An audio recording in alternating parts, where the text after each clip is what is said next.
Fan খারাপ হয়ে গেছে? কতদূর নিয়ে যাবে ঠেলে ঠেলে? আসো, আরে জায়গা আছে অনেক, অনেক জায়গা। আসো আসো।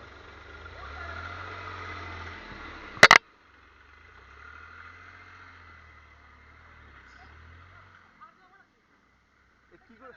হ্যাঁ, নিয়ে যাবে কি টেনে টেনে? হয়ে গেছে। আমি তো ঠেলে নিয়ে যেতেও পারবো না তো বাইক দিয়ে, হবে বাইক দিয়ে? হ্যাঁ, হবে না না, অনেক ভারী।